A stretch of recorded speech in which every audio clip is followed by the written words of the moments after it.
शब्दांचे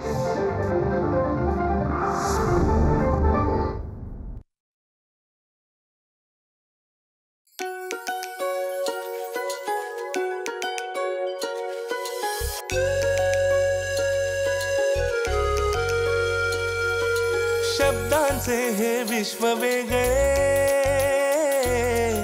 क्षणाक्षणाला साद घालते. कधी साजिरे स्वप्न सोहळे, मना मनाला वेड लावते.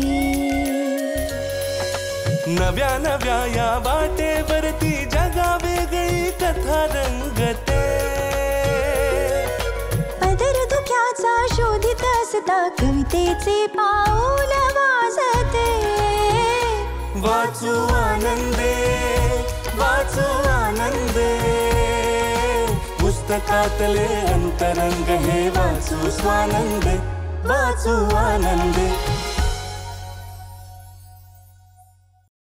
नमस्कार. वाचू आनंदेच्या आजच्या भागात सगळ्या साहित्यप्रेमींचं मनपूर्वक स्वागत. अमरावती जिल्ह्यातल्या परतवाडा इथे मराठी मातीशी, महाराष्ट्राच्या मातीशी, महाराष्ट्रातल्या गडकिल्ल्यांशी नाळ जुळलेल्या एका दुर्ग महर्षींचा जन्म झाला. स्वराज्य संस्थापक छत्रपती शिवरायांबद्दल असलेली निष्ठा त्यांनी साहित्य निर्मितीमध्ये आणि स्वतःच्या मनामध्ये सुद्धा उतरवली, कायमची कोरून ठेवली. आणि आपल्या महाराष्ट्रालाच नाही तर संपूर्ण भारताला महाराष्ट्राच्या इतिहासाची एक वेगळीच गाथा त्यांनी दिली, सुपूर्द केली आपल्याजवळ.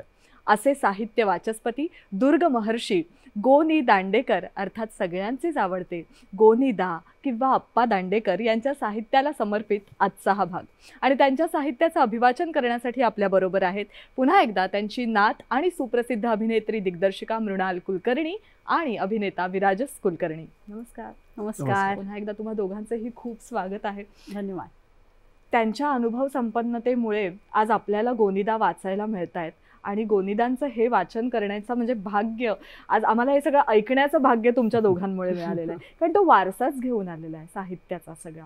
पण जसं दुर्गप्रेमींबद्दल किंवा दुर्गप्रेमींच्या मनामध्ये त्यांच्याबद्दल, गोनीदांबद्दल एक विशेष स्थान आहे, श्रद्धा आहे, तशीच छत्रपती शिवरायांबद्दल असलेली निष्ठा ही गोनीदांच्या मनात कायम होती. आणि त्या दृष्टीने त्यांनी बरंचसं लेखन केलं.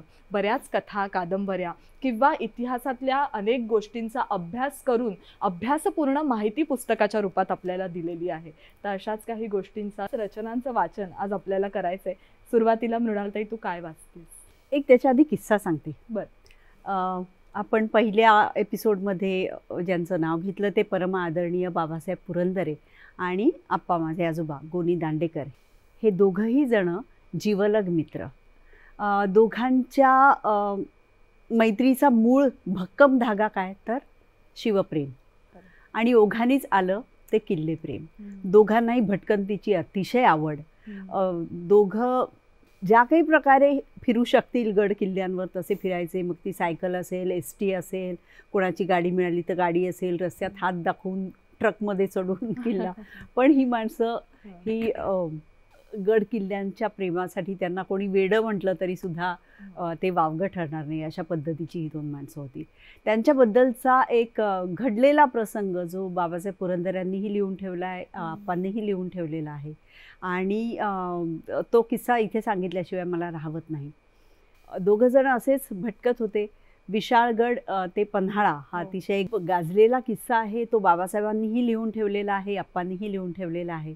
शिवाजी महाराजांच्या इतिहासातला एक अद्भुत प्रसंग म्हणजे पन्हाळ्याहून केलेलं पलायन विशाळगडापर्यंत. सिद्दी जोहरच्या तावडीमध्ये ते कित्येक महिने होते आणि त्यानंतर एका पावसाळी रात्री ते निघाले आपल्या काही सोबत्यांबरोबर आणि त्यांनी पन्हाळ्याहून पलायन करून विशाळगडापर्यंत ते पोहोचले.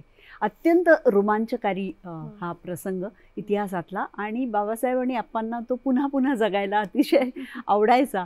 असेच एकदा ते पन्हाळ्याहून विशाळगडी जात असताना मध्ये पावनखिंडीमध्ये थांबले होते. पावनखिंड ही तर आता पुन्हा एकदा नवीन आलेल्या चित्रपटामुळे परत एकदा प्रसिद्धीला पावलेली आहे. अनेक मुलांना त्याबद्दल आकर्षण निर्माण झालेलं आहे. अनेक लोक पावनखिंडीमध्ये जात आहेत, जाऊन आले आहेत. आणि तिथे हे दोघे बसले असताना, ज्याचं मला वाटतं छायाचित्रसुद्धा उपलब्ध आहे, ते दोघे तिथे बसलेले असतानाचे.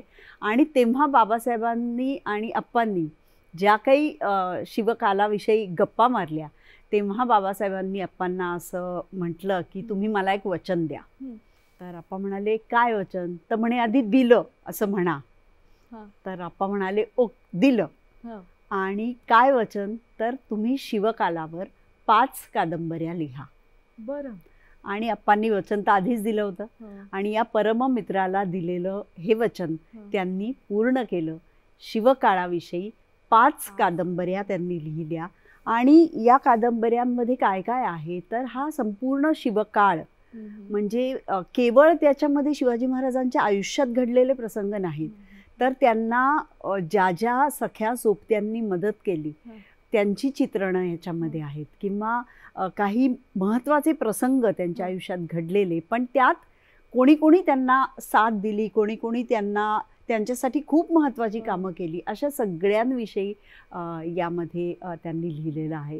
या 5 कादंबऱ्या आहेत. पहिली कादंबरी आहे बया दार उघड, दुसरी मला वाटतं हर हर महादेव, तिसरी झुंजारमाची, चौथी दर्या भवानी, जी समुद्री त्यांनी जी कामगिरी करून ठेवलेली आहे, शिवाजी महाराजांनी जे किल्ले उभारलेले आहेत त्याच्यावर आहे. आणि शेवटची ही शिवराज्याभिषेकावरची आहे, हे तो श्रींची इच्छा. अशा 5 कादंबऱ्या त्यांनी बाबासाहेब पुरंदरे दिलेल्या वचनाप्रमाणे पूर्ण केल्या. याच्यामध्ये त्या शिवकाळामध्ये कशी होती माणसं, कशा होत्या त्यांच्या निष्ठा, कसं त्यांच्या मनात राजांबद्दलचं औत्सुक्य होतं, प्रेम होतं. कारण शिवाजी महाराजांच्या आयुष्यातले जे किस्से आहेत, प्रसंग आहेत, त्याविषयी आपल्याला माहिती असतं. पण एका 8 वर्षाच्या मुलाला घेऊन जेव्हा ती आई पुण्यामध्ये आली आणि म्हणाली की बाबा रे, हे सगळं पारतंत्र्य का? ही आपली जमीन आहे, ही आपली माणसं आहेत, आणि आपण हे का सहन करतोय? आपण का दुसऱ्यांना सारा देतोय? आपण नाही द्यायचा. चला आपण एकत्र येऊ आणि आपण आपलं स्वराज्य करू. असं जेव्हा तिने ठरवलं, तेव्हा त्या 8 वर्षाच्या कोवळ्या जीवावर काय संस्कार झाले असतील, ती माणसं कशी गोळा झाली असतील, त्याचे मित्र कोण असतील, आणि ते मित्र आणि ते मैत्र पुढे कसं वाढत गेलं असेल, आणि त्यातून स्वराज्य कसं निर्माण झालं असेल, असं सगळं या 5 कादंबऱ्यांमध्ये आहे. आणि कादंबरीमय शिवकाल या नावाने या 5ही कादंबऱ्या उपलब्ध आहेत. आणि त्या वाचणं हा एक अतिशय वेगळा असा अनुभव आहे. मला सांगायला खूप आवडेल की सध्या दिग्पाल लांजेकर आणि आमची संपूर्ण टीम, आम्ही सगळ्यांनी पुढच्या पिढीपर्यंत शिवकाळ कसा पोहोचवायचा असा जेव्हा विचार सुरू केला, तेव्हा कादंबरीमय शिवकाल आणि या कादंबऱ्या हे आमचं प्रेरणास्थान होतं. आणि त्यातलेही अनेक प्रसंग किंवा व्यक्तिरेखासुद्धा आम्ही या चित्रपटामध्ये वापरले आहेत. तर असा हा शिवकाल.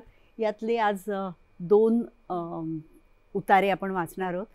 मी वाचते आहे सगळ्यात पहिली कादंबरी बया दार उघड, आणि विराजस वाचणार आहे हे तो श्रींची इच्छा. हे तो श्रींची इच्छा हा राज्याभिषेकाबद्दलचा की कसा घडला राज्याभिषेक याबद्दलचा इतिहास. खरोखर विलोभनीय अनुभव असणार आहे हे दोन्ही. म्हणजे अशी संपत्ती आपल्याला, अशी जी आपली जी संपन्नता आहे किंवा आपली श्रीमंती आहे ती लेखन स्वरूपात त्यांनी कशी लिहून ठेवलेली आहे, तर हे ऐकणं हाच अनुभव असणार आहे. तेव्हा आपण सुरुवात करणार आहोत. आधी सगळ्यात आधी तू वाचशील कादंबरीमय शिवकाल. याच्यामध्ये 5 कादंबऱ्या आहेत, आपण उल्लेख केला. त्यातली सगळ्यात पहिली कादंबरी बया दार उघड. खिन्नपणे हसून आऊसाहेब बोलल्या, काका, आपण नुकते भोजन उरकून पडला असाल म्हणून एकल्यास निघाली. आईच्या कुशीत विसावयास कोणतीही वेळ अवेळ नसते ना. ते झालेच म्हणा. पुढे होत सोनोपंतांनी हाकारलं, अरे कोण आहे? कवाडं गिवाडं उघडले काय मायबाईच्या देवळाचे? सावकाशपणे आऊसाहेब मंदिराची एक एक पायरी चढू लागल्या. पायरीवर पाय ठेवता त्यांना एक एक आठवू लागलं. जिव्हारी जडलेलं, तिथे जखम करून गेलेलं. त्यांची मुद्रा अधिकच उदास झाली. दौलताबादेच्या किल्ल्यात भर दिवसा ऐन दरबारात वडिलांवर कोसळलेल्या मारेकऱ्यांच्या तलवारी. गेल्या श्रावणी पौर्णिमेस झालेला तो खाटकास लाज आणील असा मारा. कधी काळी ज्या देवगिरीवर यादवांची प्रभुसत्ता होती तिथंच त्याच राजसभेत कोसळलेली कबंध. वडील आणि पाठचे तिघे भाऊ, लखुजी जाधवराव, अचलोजी, रघुजी, यशवंतराव, चौघांचीही. गुन्हा हाच की ते निजामशहाशी एकनिष्ठ होते. त्या नेकीबद्दल मिळालेलं खास पारितोषिक, सारा माहेराचा पट एका क्षणात उधळला गेला. एक खोल उसासा टाकून आऊसाहेब एक पायरी चढून वर गेल्या. मग दुसरे स्मरण. शेवटी मनाशी निर्णय घेऊन शहाजीराजांनी पुण्यात केलेली स्वातंत्र्याची घोषणा. तटावरल्या नौबतखान्यात झडलेले नगारे, रस्तोरस्ती शिंपडलेले सडे, दारोदारी बांधलेली तोरणं, माळांनी सजलेल्या वेशी, कुंभारवेस, मावळवेस, केदारवेस, 2-2 चौचौ मजल्यांच्या खिडक्यातून पेटलेल्या दिवल्या, उजळलेली चिरागदानं, कसब्यातल्या थोरल्या वाड्यापुढं झडलेले मुजरे. पण लगोलग दुसरं कल्पनादृश्य. शहाजीराजे भोसल्यांच्या या उठावानं चिडून पेटून महमूद आदिलशहानं पाठवलेला रायाराव प्रतापराव, तोही भोसल्यांच्याच धर्माचा. त्याच्याबरोबरची अपरंपार यावनी फौज, तिनं काढलेले पुण्याच्या अमनशैनीचे धिंडवडे, रयतेची केलेली ससे होलपट, घरादारांच्या धडाडलेल्या होळ्या, आक्रंदत असलेली म्हातारी कोतारी, केवढाल्या प्रचंड वाड्यांची केलेली धूळदाण, भडकलेल्या आगी, आकाशावेरी पोचलेल्या आगीच्या जिभा, कोसळलेल्या भिंतींचा उडालेला धुरळा, तट धडाधडा खाली येत असता उठलेले आवाज, वेशींवर वाजलेले कुऱ्हाडींचे आघात. आणि शेवटी पुण्याच्या पुण्यभूमीवर फिरलेला गाढवाचा नांगर, तिच्या उरात रुतलेली ती पहार, तिच्यावर लटकत असलेली ती तुटकी वहाण. ती पहार पुण्याच्या भूमीत रुतली होती आणि लहू जणू वाहिलं होतं आऊसाहेबांच्या छातीतून. एक दबलेला अस्पष्ट हुंदका आणि आणखी एक पायरी. 2 महिन्यापूर्वीच नासिकाच्या गोदामाईच्या घाटावरून घुमलेली एक अस्फुट किंकाळी, प्रत्यक्ष जावेची, आऊसाहेबांचे भाऊजी खेळोजीराजे भोसले यांच्या घरधणीनीची. टप धरून मुघल सरदार महाबत खानानं एखाद्या बहिरी ससाण्यावानी त्या चिमणीचा घास केला होता. रे चांडाळा, अगदी देवघरातली गंगाजळाने भरलेली तांबुलीच की रे रवंडून दिलीस. फार यत्नानं आऊसाहेबांनी स्वतःला सावरलं. त्या हळूहळू माता शिवाईच्या रावळासमोर पोहोचल्या. ज्योती त्यांनी बाहेर काढून ठेवली. तशी पटकन राणोजींनी ती उचलली आणि उराशी धरून बाहेर उभा राहिला. आऊसाहेब रावळात शिरल्या. गुरुवानं फुलाची परडी पुढे केली. त्यातली 4 कण्हेरीची फुलं उचलून त्यांनी आईच्या मूर्तीवर वाहिली आणि मग दाराला टेकून आईकडे पाहत त्या अलगद खाली बसल्या. मनोमनी म्हणू लागल्या, वारंवार तुला काय सांगावे गे माते, आता बहुत झाले. एकच मागणे आहे, क्या खेपीस देशील तर पुत्र दे. मज लेकीच्या मनीचे तर अवघे तुला ठावे आहे, ते कोड पुरविल असा पुत्र दे. धरित्री मंडळास झालेला भार दूर करील असा पुत्र दे. या साध्या भोळ्या निरुपाय प्रजेचे तारू पार उतरील असा पुत्र दे. अभिमन्यूसारखे समर गाजवील असा पुत्र दे. दैत्य कुळीचा संहार करेल असा. त्यांच्या छात्यांवर आपल्या हातीच्या खडगांचे वार करील असा पुत्र दे. अन हे माझ्या मनीचे गुज तुला पुरवणे नसेल तर आई गे, जिरून जाऊ दे हा गर्भ. उदरी करंटा जन्मण्याऐवजी मुसळ जन्मले ते पुरवले. आऊसाहेबांनी शिवाईच्या उंबरठ्यावर आपला पदर अंथरला, त्यावर मस्तक टेकलं आणि त्यांच्या डोळ्यातून धावलेल्या ऊन ऊन आसवांनी तो उंबरठा ओला गच्च होऊन गेला. वाचू आनंदे. एका राजस्वी व्यक्तिमत्वाचं संपूर्ण सुरेख चित्रण आणि त्या राजस्वी व्यक्तिमत्वाला पडलेलं स्वराज्याचं सुंदर स्वप्न किती छान त्यांनी गुंफलेलं आहे शब्दांमध्ये. आणि हे सगळं विलोभनीय आहे. पण मुद्दामून मला इथे एक आठवण जी मी एका पुस्तकात वाचलेली होती किंवा बऱ्याचशा मुलाखतींमधनं सुद्धा अनेकांनी ऐकलेली असेल, तर तुला ती ठाऊकच आहे की जेव्हा गोनीदांनी शिवशाहीर बाबासाहेब पुरंदरे यांना सांगून ठेवलेलं होतं की मी जाईन तेव्हा माझी रक्षा ही सिंहगडाच्या पायथ्याशी आणि पावनखिंडीमध्ये उधळून टाका, कारण माझं खरं घर तिथेच आहे. आणि खरोखर हे काम तेव्हा शिवशाहीर बाबासाहेब पुरंदऱ्यांनी केलं होतं ते गेल्यानंतर. तर ही फक्त एक लेखन प्रक्रिया नव्हती त्यांच्यासाठी, ही होती भक्ती, ही होती शिवरायांबद्दल असलेली खरी निष्ठा आणि त्यातनंच जन्म घेतलेल्या 5 कादंबऱ्या.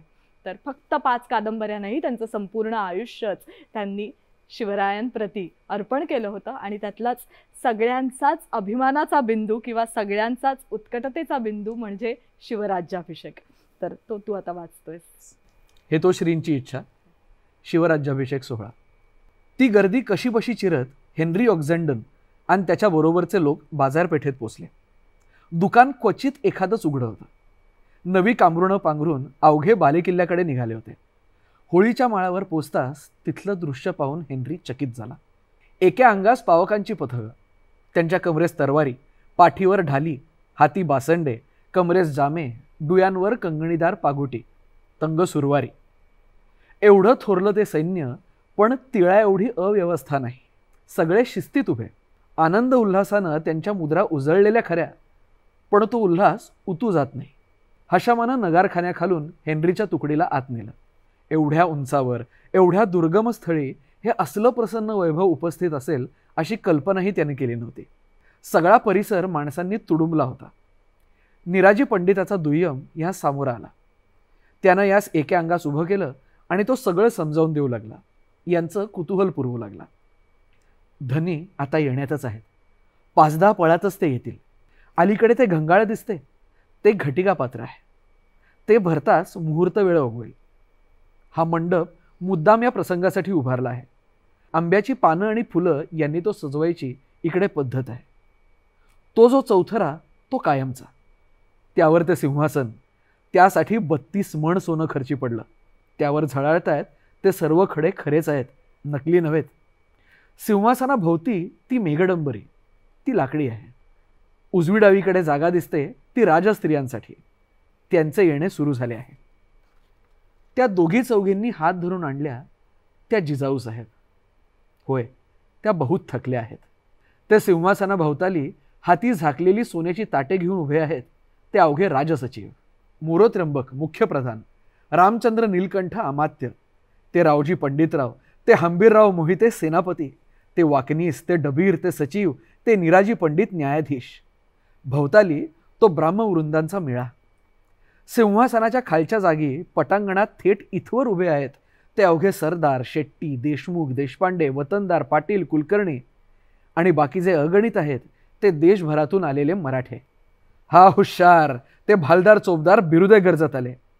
त्यांच्या पाठोपाठ मस्तकी शाल गुंडाळलेले ते गागा भट्ट आणि त्यांच्या मागे ते आम्हा सर्वांचे धनी स्वतः शिवाजीराजे. खांद्यावर धनुष्य आहे, उजव्या हाती विष्णुमूर्ती, पाठीवर बाणांचा भाता आहे. त्यांच्या मागोमाग पट्टराणी सोयराबाई साहेब आणि युवराज संभाजीराजे. अनिमिष नेत्रांनी हेनरी हे सगळं बघू लागला. राजे सिंहासनासमोर आले. शेजारी बसलेल्या आऊसाहेबास त्यांनी वाकून प्रणिपात केला.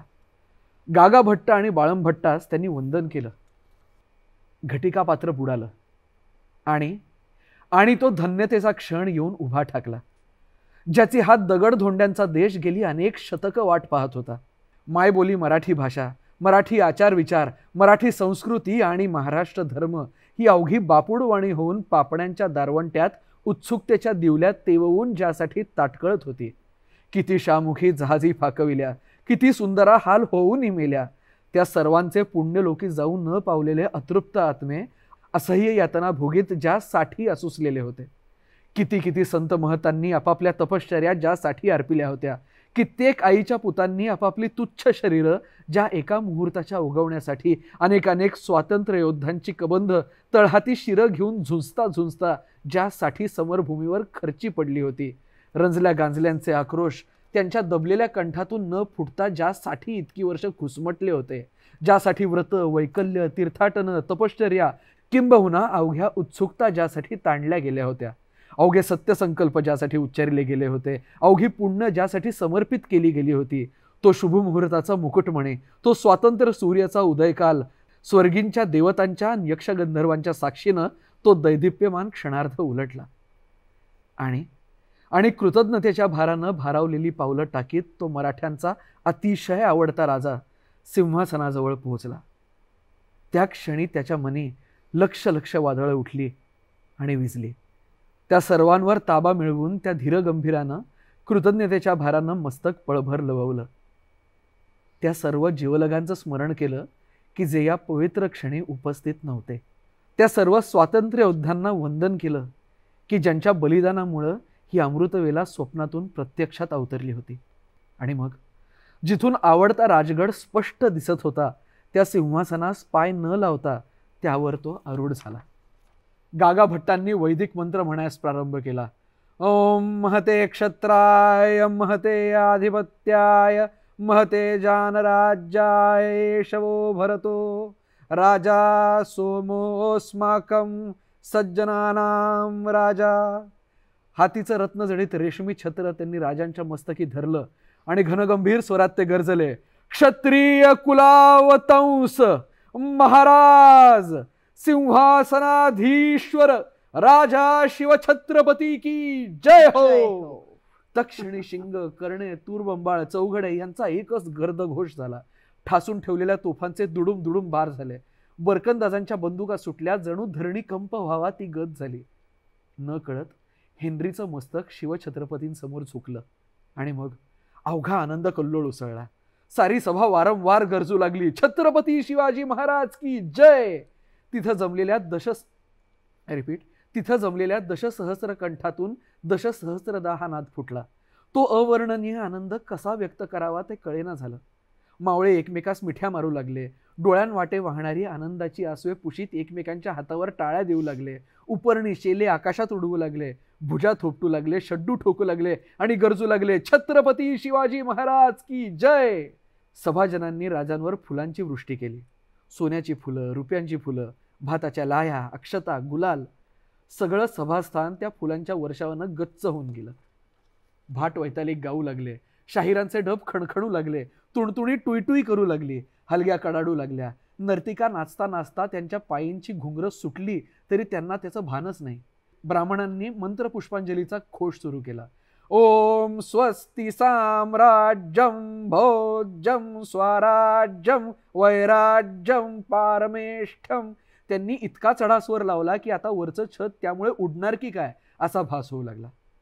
16 घरच्या 16 सुवासिनी, हाती रुपयांची ताटं, सोन्यांची निरांजनं, त्यात तेवत्या वाती. 16ही जणी छत्रपतींना ओवाळतायत. त्यांच्या भाळी कुंकुम तिलक रेखतायत स्वतः राजांच्या. त्यांना इतकं भरभरून आलं की त्यांच्या ताटातून ओवाळणी दाखल मिळालेली साडी चोळी सावरायचंही भान त्यांना नाही. मोरपंत पिंगळ्यांनी हाती ताट धरलं होतं. त्यात होते लखलखीत सोन्याचे होन. त्यांची धार त्यांनी छत्रपतींच्या मस्तकी धरली. मग सचिव, अमात्य, पंडितराव, सेनापती त्या सुवर्ण मुद्रांच्या प्रवाहाचा महाराज स्मितमुखानं स्वीकार करतायत.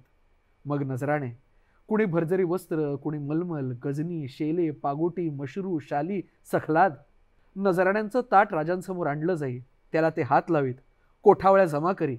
घेता वागता जमा करता त्याची कंबर दुखू लागली. हेनरीनं हा मोका साधायचं ठरवलं. त्यानं खूण करताच नारायण शेणव्यानं राजांसाठी आणलेली अंगठी उंच उचलून धरली. राजांची साक्षेपी नजर जाता त्यांनी खूण करून त्यास नजदीक बोलावलं. हेनरीचं मन सुखावलं. राजांनी संकेत करताच कारभाऱ्यांनी वस्त्र दिली, प्रावरण दिली. तेवढ्या त्या क्षणभरात हेनरीनं अवघं न्याहाळून घेतलं. उजवीकडे असलेली सुवर्णाची मत्स्यशिरं, डावीकडे सोन्याचे मोरचेल, एका मौल्यवान भाल्याच्या टोकावर दो बाजूस लटकत असलेला सोनेरी ताजवा, प्रजाजनास काटेकोर न्यायाचं आश्वासन देत असलेला.